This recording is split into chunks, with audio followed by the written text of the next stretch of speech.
It's been about a month since E3 2017, and it closed with mediocre fanfare at best and scathing criticisms at worst. Skyrim re-releases, streamer shilling, and outright lies tarnished what would have otherwise been a decent, if somewhat unremarkable, exhibition of upcoming projects in the games industry. The internet's response to this has been predictable.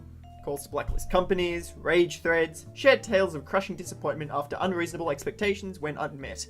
While this is pretty much par for the course, some people have been asking an interesting set of questions. What was the point of this E3? Why do these big companies even bother to have a conference when they have no games to show? Why keep pushing old, outdated products?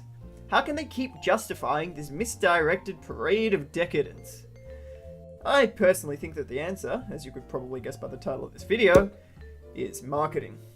I've attached a link to a related data visualization I worked on during my semester at university. This Tableau visualization was for an assignment regarding the games industry, aiming to see if Metacritic in particular had a big hand in driving sales.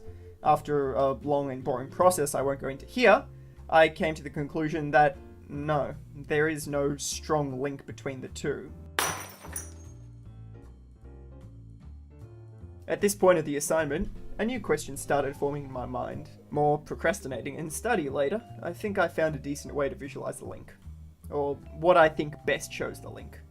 And this, well, links back to our original topic, marketing and its relation to E3. So if you follow along with my visualization, there are around 7,000 data entries, with some of them being incomplete or corrupted.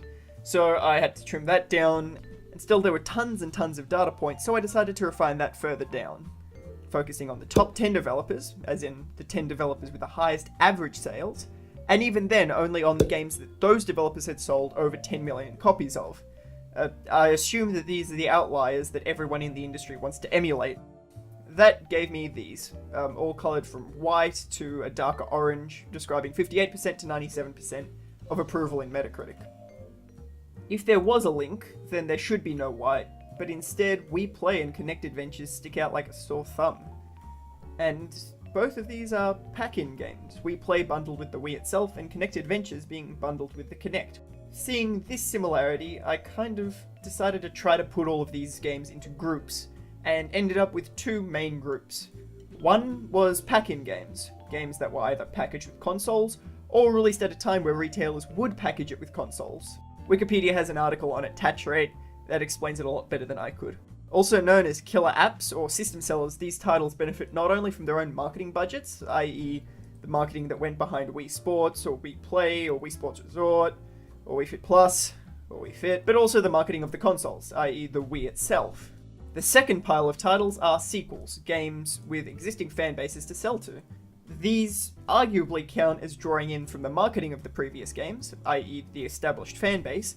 This, I think, is why E3 exists. This is why it's so extravagant and oftentimes so bloody ridiculous. It's the same reason why Skyrim's still being pushed even though everyone and their dog owns 2 copies at this point. Even for the marketing teams, hiring streamers is useful, no matter how short a time they're given on stage. Humans are wired to remember and recognize faces, which they then, theoretically, associate with the game. And why do we know it's effective? Because it survived for so long. Because forums and podcasts are dominated with E3 discussions for months after the fact. A regular E3 reveal leaves people talking about a game until its release. A mediocre or bad one, people will be talking about that for a long damn time. Giant enemy crabs, HD Rumble, Peggle 2 Guy, these are all still memes in our community, immortalized in our ironic jokes and companies' account ledgers. And as long as the marketing turns a profit, E3 still has its place solidified in our industry's ecosystem. I'm the Jaded Artificer, thank you very much for listening.